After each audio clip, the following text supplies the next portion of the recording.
Hamisu Breaker, Garzali Miko, Auta MJ Boy, waye ne gwanin ka, waye ne biye salon wakar soyayya? Idan ka kasance kana da gwani a cikin wannan mutane, zaka tantance mana gwanin ka bayan mun ga muku bayani akan wannan bidiyo. To jama'a assalamu alaikum, barkanmu da ƙara saduwa a cikin wannan sabon shirin wacce a tayin nan mai suna Arewa Zone Hausa TV ta dauki nauyin kawo muku. Da farko da kun san Auta MJ Boy shahararren mawaki ne wannan duniya ta sanya kuma ake labarin shi, kuma ya kasance fasihi haziki wannan yake waƙoƙi sosai, wannan yake tura sako a cikin waƙoƙin shi, kuma ba shi da bakin ciki a wajen bangarorin ne da dama, yana janyo mutane a jikin shi. Kuma kazalika da zalibi ko shi ma ya hayara sosai wajen bangaren waƙoƙin Hausa da waƙoƙi dai kala-kala dai, ina wani lokacin ma yana sanda salon ya koma waƙoƙi salon waƙar hip hop wacce dai kuka san manya-manya irin su DJ AB da Shoransu suna yi. Kuma idan ba manta ba, shi ma dai Hamisu Breaker ya kasance shahararren mawaƙi wanda duniya ta san shi kuma ake labarin shi a halin yanzu a ƙasar mu ta Najeriya, musamman ma a Nijar ma nan ma ana yin gayin sosai, domin a Nijar mutane ina da dimbin masoyan da ba tsammani. To dan uwa, na tabbata dai a cikin wa'annan mutane da na lissafo masu wasan Garzali Miko, Hamisu Breaker, Auta MJ Boy, na san da dole ya ka samu gwanin ka a cikin su, kuma dole ya ka samu wanda ya fi burge ka a salon waƙoƙin shi.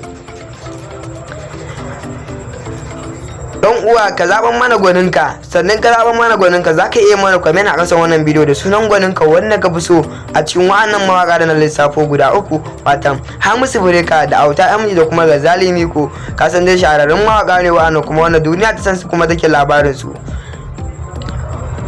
Kuma Auta MJ Boy gaskiya ina tsara wakar soyayya sosai, idan ba ku manta ba Auta MJ ya saka mana wasu waƙoƙi a cikin wannan shekara da muka yi ta 2020, waƙoƙi masu daɗi masu ratsa zuciya.